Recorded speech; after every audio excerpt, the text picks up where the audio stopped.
নমস্কার বন্ধুরা। তো দেখো আজকে একটা জ্যান্ত মাছ নিয়ে চলে এসেছি, পুরো টাটকা পুকুরের মাছ। তো এই মাছটা আজকে বাজার থেকে একদম টাটকা কিনে নিয়ে এসেছি, দেখতেই পাচ্ছ লাফাচ্ছে।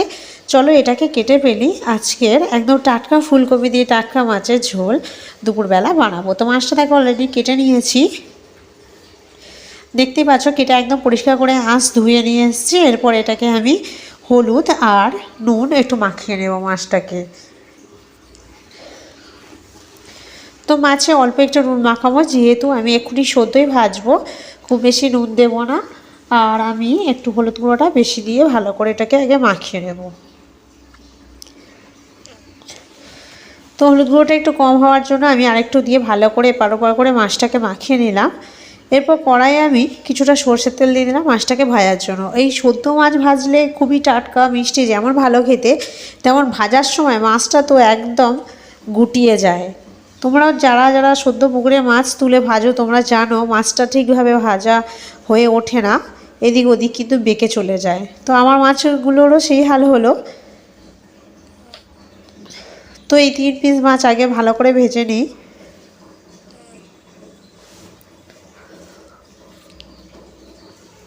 তো এই মাছগুলো আমি পরস্পর ভেজে নিয়ে এরপর যা বাদবাকি মাছ আছে এগুলো সব আমি আস্তে আস্তে ভেজে নেব।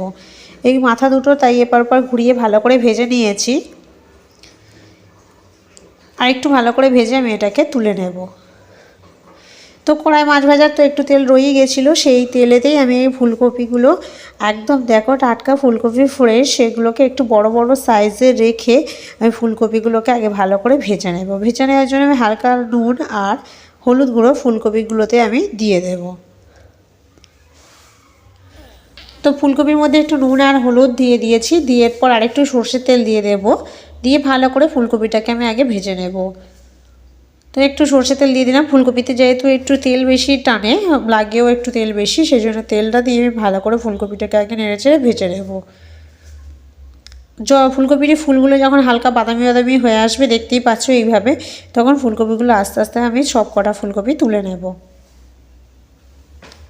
খুব যে ডিপ করে ভাজতে হবে এমন কোনো মানে নেই, একটু নর্মাল করে এরকমভাবে ভাজলেই চলে যাবে। তো ফুলকপিগুলো আমার তোলা হয়ে গেছে, বাকি কড়াই একটু বেশি করে তেল দিয়ে দেব। দিয়ে আমি কেটে রাখা অর্ধেক পেঁয়াজ একটু দিয়ে পেঁয়াজটা ভালো করে ভেজে নেব। তেলের ওপর পেঁয়াজটাকে খুব ভালো করে ভেজে নিয়ে এরপর দিয়ে দেবো গোটা জিরে, দিয়ে সেটাকে পর্যন্ত ভালো করে ভেজে নেব।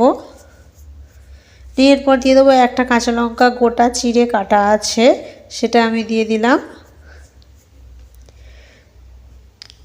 দিয়ে ভালো করে ভেজে নিলাম। নিয়ে আলুগুলোকে আমি ভালো করে আগে তেলে ভেজে নেব। নিয়ে এর উপর একটা গোটা বড় সাইজের টমেটো দিয়ে দেবো। টমেটোটা একটু দিলে বেশ ভালো লাগবে টকটক, সেজন্য টমেটোটা দিয়ে আলু টমেটো সব কিছু একসঙ্গে ভালো করে তেলের ওপরে ভেজে নেব। এখন মধ্যে কিন্তু কোনো আমি মশলা ব্যবহার করিনি। তো টমেটো যখন আমার ভালোভাবে ভাজা হয়ে আসবে, দেখো ভাজা হয়ে এসছে, এরপর আমি এটাকে আস্তে আস্তে মশলাগুলো এবার দিয়ে দেবো। দিয়ে দেবো পরিমাণ মতো নুন, পরিমাণ মতো দিয়ে দেবো হলুদ গুঁড়ো। আর এতে আমি আদা বাটা শুধু ব্যবহার করেছি, এখানে কিন্তু কোনো রকমের রসুন দিইনি, এতে আদা বাটাটাই ভালো লাগবে খেতে। এরপর দিয়ে দেবো আমি হলুদ গুঁড়ো আর হালকা পরিমাণে লঙ্কা গুঁড়ো, যেহেতু আমি কাঁচা লঙ্কা দিয়েছি।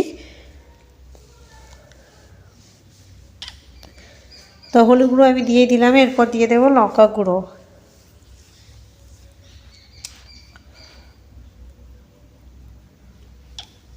লঙ্কা গুঁড়োটা খুব বেশি অ্যাড করব না, অল্প একটু অ্যাড করব।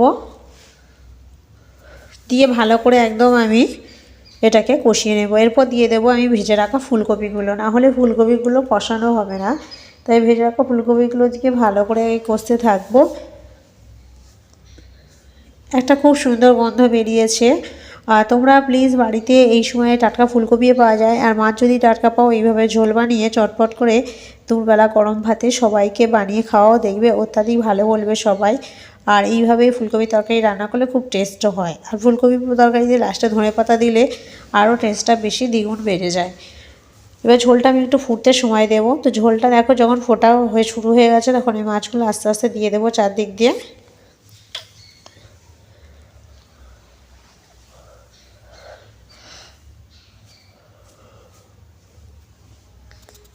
মাছগুলো দেওয়ার পর আমি এগুলোকে ভালো করে একটু একটু করে ঝোলের মধ্যে ডুবিয়ে দেব। দিয়ে পর বেশ খানিকটা ফোটার সময় দিতে হবে, কারণ কপি আছে আলু আছে সব সেদ্ধ হওয়ার ঠিক টাইমলি সময় দিতে হবে। তো দেখো আরেকটু ঝোল ফুললেই আমি এটাকে নামিয়ে নেবো, হয়ে এসছে অনেকটাই প্রায়। তো ফাইনালি আমার ফুলকপি আলু মাছের ঝোল রেডি। তো বন্ধুরা কেমন ছিল এই আজকের রেসিপি ভিডিও অবশ্যই তোমরা কমেন্ট বক্সে জানাবে। ভিডিও ভালো লাগলে প্লিজ লাইক দিয়ে চ্যানেলটা সাবস্ক্রাইব করে আমার পাশে থাকবে। তো চলো বন্ধুরা টাটা, আবার দেখা হবে কখনো অন্য রেসিপির অন্য ভিডিওতে। ভালো থাকবে।